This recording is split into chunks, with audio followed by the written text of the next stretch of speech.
Well, welcome back to the conclusion of the wrecked $500 Goldwing.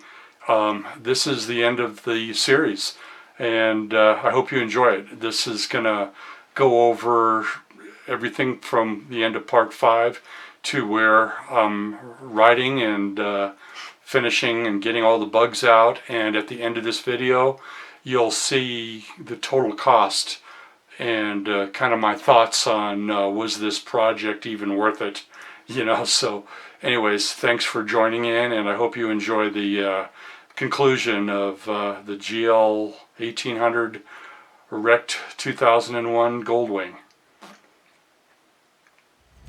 Alright, so I'm all done with this design, and now I want to say foosball automatic scorekeeper. You attach it to a vacuum hose, kind of sucks your hair up into it. Oh, welcome back. Here it is, episode 6, and I thought I would have been done by episode 3. So you can see it's all still looking apart, and it's like, am I not working on this bike or what? But I actually had it all together and took it for a ride. Here's, kind of show you a little bit of the video of that ride. Everything was together, and it took a long time, but it's such a big project, between my own senior moments and having a few bugs that has to be worked out. It ended up coming apart, having to come apart again. First of all, the biggest senior moment would be I forgot to fill it up with antifreeze and took it for a ride, and it overheated. I didn't get very far at all, and I went, oh my god, I can't believe I did that, thinking I didn't have any radiator leak at all. Well, turns out I had a hose. This is the hose. Probably can't see it in the picture, but pretty good break in the line. This is, I don't know if it's called a bleed hose or an overflow hose or whatever, but it comes off of the radiator, goes low, and it goes around the front of the bike, and it's only about a 1 foot long hose, and luckily I was able to get it locally at an auto parts store, but I had to take the fairing off, had to find where that leak was at, and it was a real pain getting that hose put on. I don't have any video of it. It was just frustrating. The other thing, let's see if I can find it. Okay, here was the second thing, was the aftermarket throttle. It kind of was flaky on the handlebar. I would not recommend, if on eBay, if it says it fits GL 1800, no, it really didn't fit. I showed that I had to drill a little extra hole to get it to even go on, and then the other problem was when you twist, it wouldn't come back, and I just couldn't live with that. Luckily, I still had the old throttle with the old grip removed, and I was able to get the new grip that would have been for the clutch side, and I was able to get that on the old throttle that was on there before. The plastic part that went all the way through, it wasn't broken, just the outside grip. So changed it out, put the other one in, and the grips are slightly shorter, and here's a little video of how it looks now, and you can see it, you can twist it and it comes back the way it should. So couldn't live with that, and it was very difficult to get it together, everything back together. One of the things that I noticed is taking things off and on, and everything that you have to do to make sure that everything's put together. One of the things that I didn't really forget to do, but I didn't have the handlebar wasn't tightened on the right side. So now I have to take stuff apart on the other end of the fairing to get to that, to my handlebar to get that tightened down. So that's kind of the other part that kind of didn't go very well. But you know, once those bugs are done, hopefully we'll be good to go. I did go for that ride when it had overheated, and it rode really well. After bleeding the clutch and putting new fluid in and bleeding the brakes, new brake pads in the front, the brakes are really nice and the bike handles really well. So probably the best GL 1800 handling since I had my new one back in 2001 when I purchased a brand new one back then, a black one. So anyway, there's just a little bit more of the video of kind of where I'm at now. And anyway, thanks again for joining in, and we'll continue on. Now I'm going to try and get this Goldwing back together again. So anyways, here we go.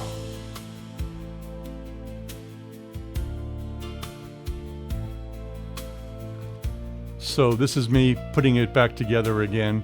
I did have an error code 25, which is the knock sensor on the right side. I just freaked out. I couldn't believe that maybe the ECM was bad. After messing with it and looking and watching YouTubes, turned out that was one plug that I forgot to do, is plug in that last single lead plug to the right side.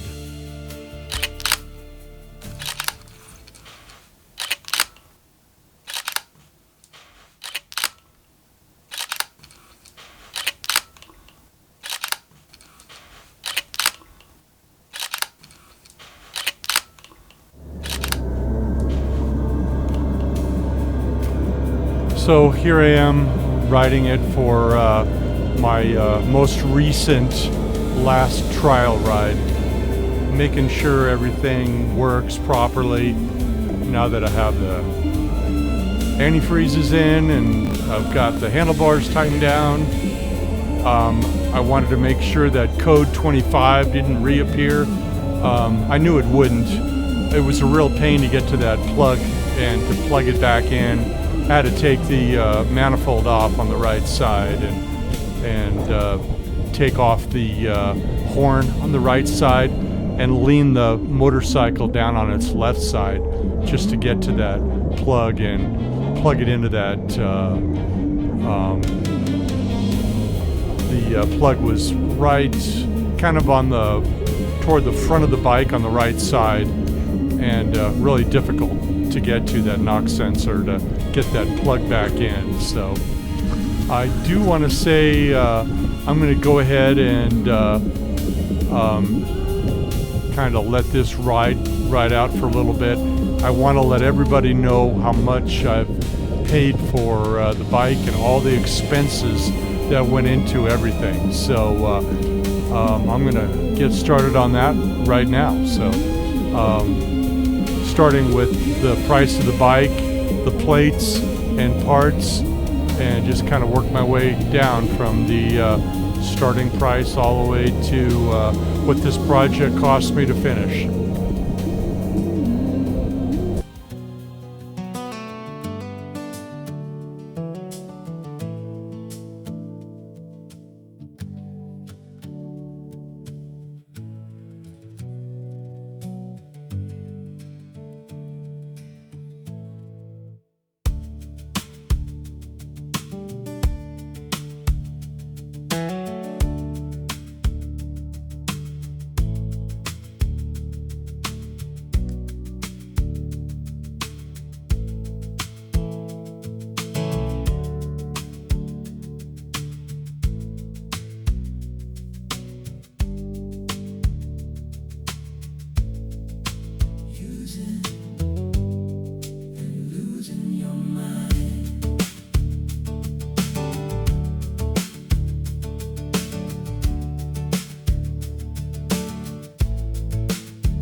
One thing I wanted to add was, almost forgot.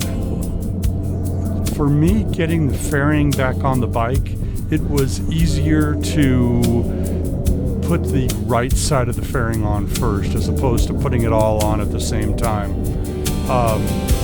The only difficult part was where they sandwich together. There's a couple of Phillips screws that I kind of had to use a pair of pliers to get the last two screws in. But to me, that was the easiest way to get that fairing put back on the bike. It was a real battle.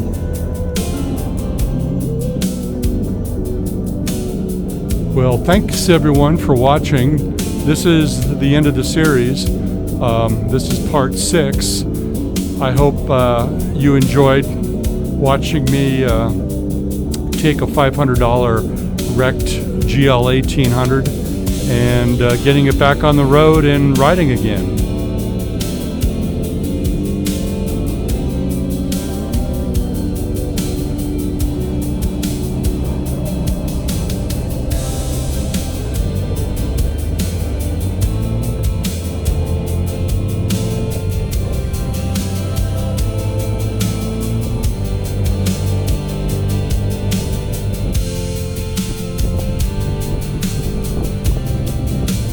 Well, I guess the question would be, was it worth it? buying a wrecked $500 bike, and by the time it was done, it was about $2,000 to get it to where it is now, and it still has scratches in the paint, cracks in the plastic, so it doesn't look real pretty, but it runs and rides really well. I would probably do it again, even if I wasn't retired and had a full-time job. It is a fun project. It was a great deal on the bike, and I really enjoyed it. I really enjoyed making these videos as well, so I hope you enjoyed watching them also.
Well, as we come to the end of this video,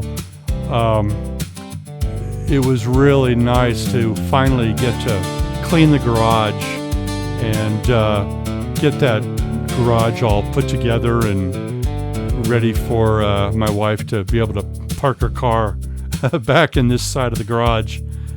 So anyways, thanks again. We'll see you next time.